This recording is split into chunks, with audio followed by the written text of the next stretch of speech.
Wagwan, Wagwan. Welcome to my channel. I am the DIY Yardie. Welcome back if you've been here before. In today's video, I'm working on a 2017 Chevy Camaro. This is a Camaro with a 3.6 liter engine, and I'm actually replacing the coolant temperature sensor. Alright, so jumping into this job, first thing I'm going to do is get my engine cover removed. And to do that, you gotta take that oil cap off.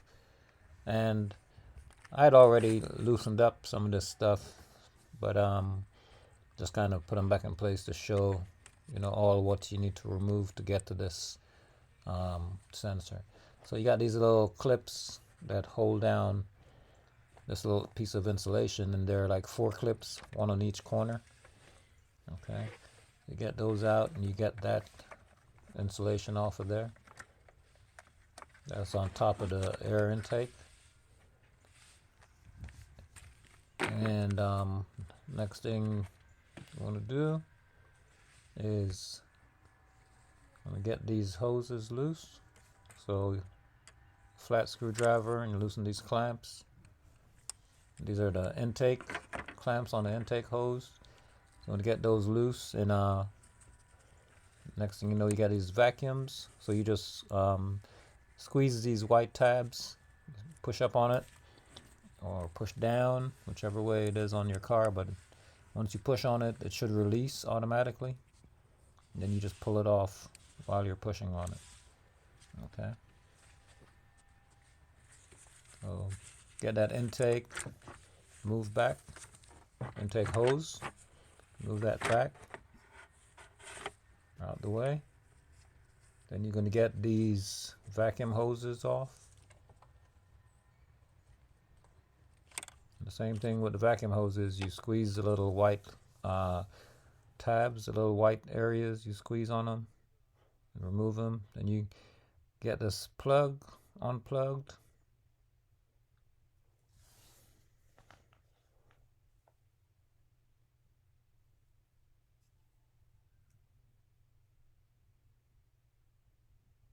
Like I said, this is the 3.6 liter engine.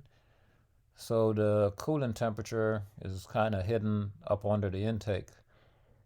I think on the V8, I think it's a much easier job to do.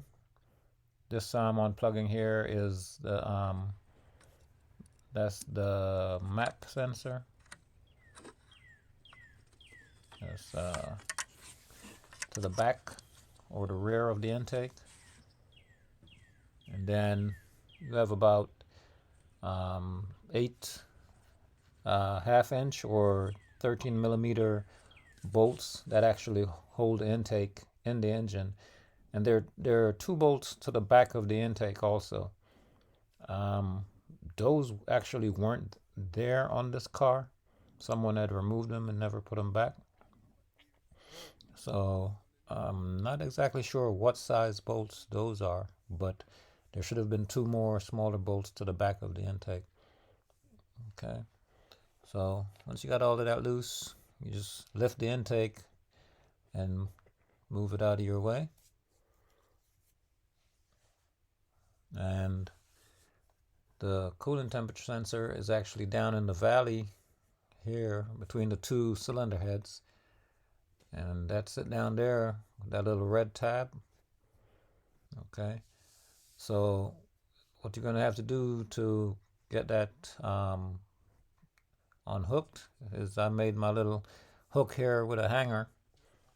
Or if you have a tool with a hook, you just want to grab or unsnap that little red part you see there. You're going to unlock that. So you got to lift up on it to unlock it. And get under it, lift up like that. Okay, it's unlocked there.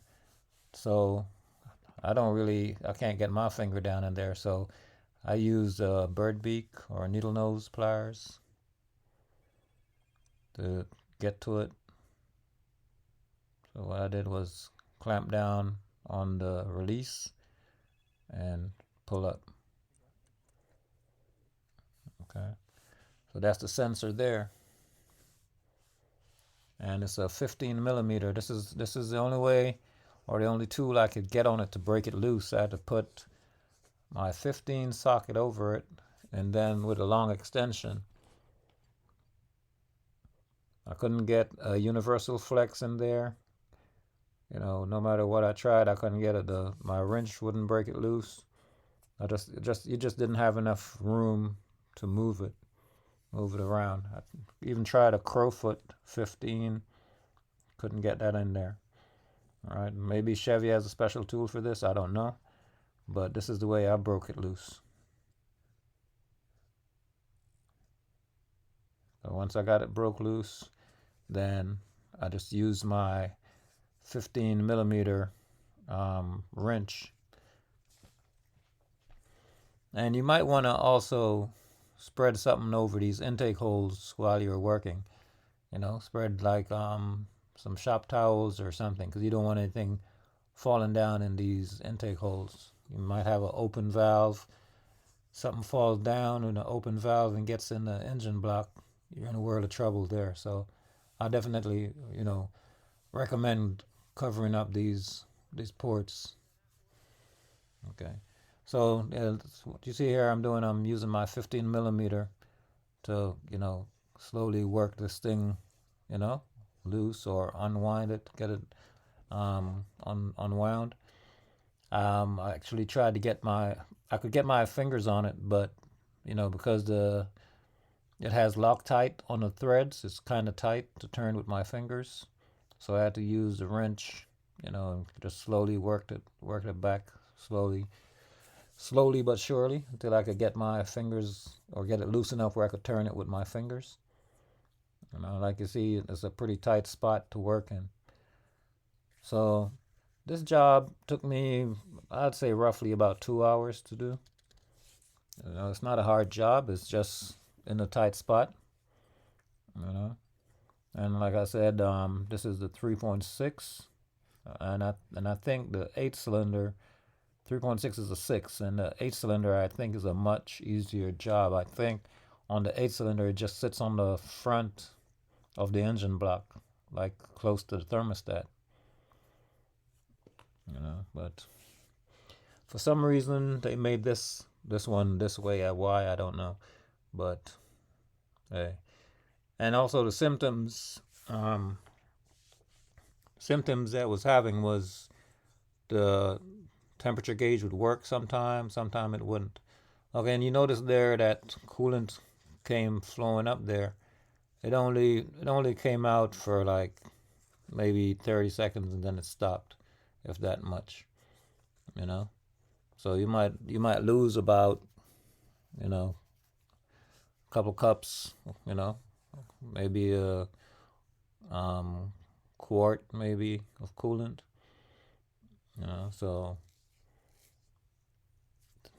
if you see it, you know, if you do this job with engine cold, and if you see some coming up like that, you know, don't worry about it. You know, it's not, you're not gonna lose a lot. Okay, so I'm getting the new one in right now, and the same thing, same process. You gotta take my time and get it worked back in there.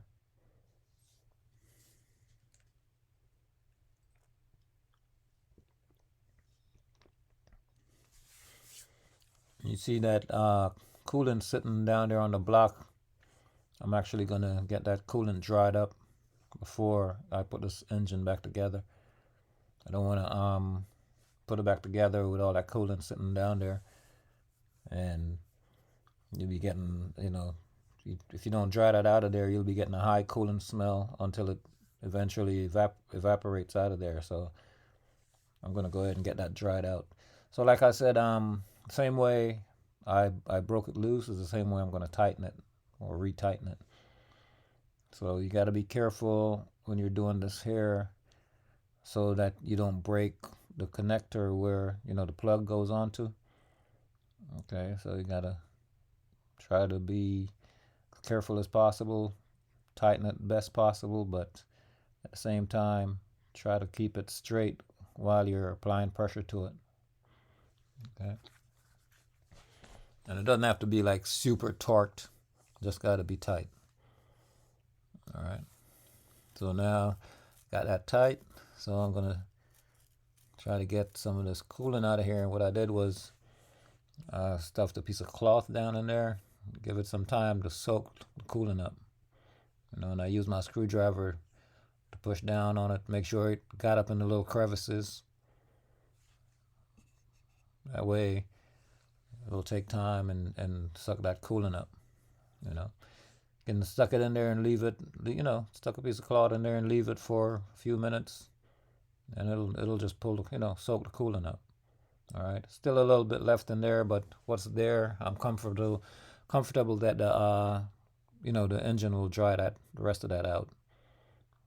Without that being an issue or creating a high smell. All right, so now I'm gonna get my plug reconnected to the temperature sensor. And like I said, the reason for changing the sensor is the gauge was periodically flashing, like zero, like not flashing, but laying on zero, or no, no reading at all, like a dead gauge, or also the fan just ran at high, even when the engine was cut off. The fan just continued to run on high. All right, so that's the symptoms of a bad coolant temperature sensor. Okay, so also, if you find this video helpful, please consider subscribing. Give me a thumbs up. If you find this video helpful, kind of new to YouTube, so I'm trying to get my channel built, growing, get it going. And the subscription is totally free, and I would really appreciate, if you guys would consider doing that for me. All right. So, like you notice, I use a screwdriver to push back down on that little red tab. That's to lock it back in place. And this sponge, it's kind of like an insulation. You put that back in place. Then now you're ready to put the intake back in place after this.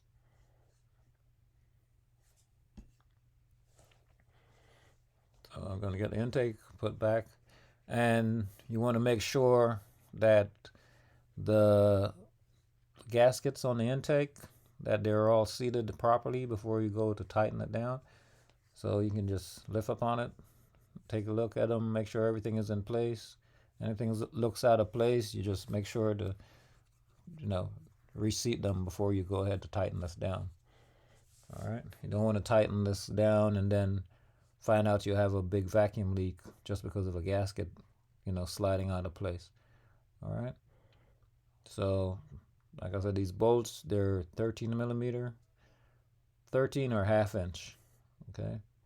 So you want to get them tightened down. You want to do that in a staggered motion. So I start with this one in the center, then I'll move to the one, far. I wouldn't say far, but the next one over. You want to do like a zigzag pattern, like that. Okay, you don't want to tighten down all on one side, or you want to zigzag as you're tightening these down.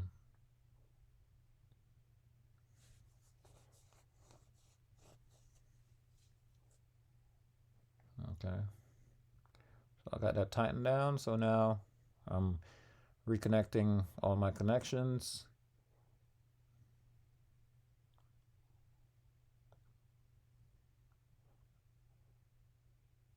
That's my purge valve, and now I'm doing my intake, getting that retightened.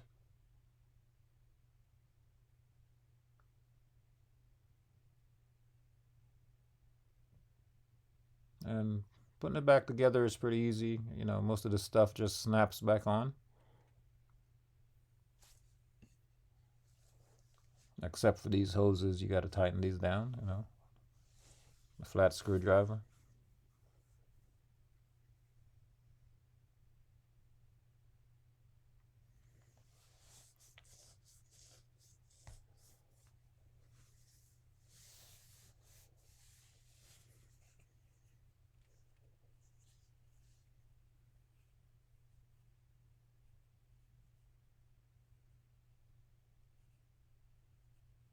So once I get all of these connected, what I'm going to do is top off my coolant and run the engine for a while, and also reset the computer to to clean out any codes that were stored because of this faulty coolant temperature sensor. So you just got to push everything back in place. Make sure you hear it click. Make sure that they're locked in place.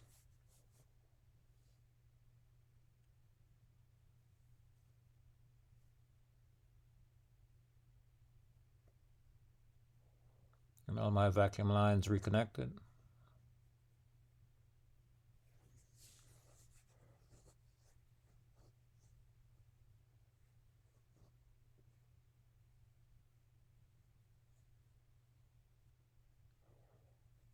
So I'm just putting this cover on. I'm not done putting the engine back together completely, but I'm going to top off my coolant, and I'm going to run the engine for a while, to make sure everything is good.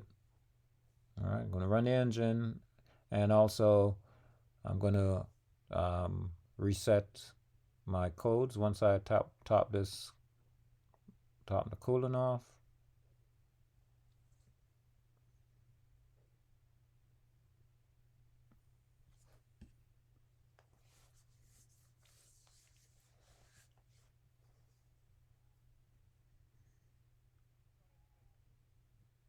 Get my coolant cover back on, and at this point is where I reset the computer, and let it run for a while to make sure everything is good. All right, so runs good. Everything was good to go. So now I'm getting the rest of the pieces put back in place. So that's my installation, and like I said, that just clips in place with 4 clips.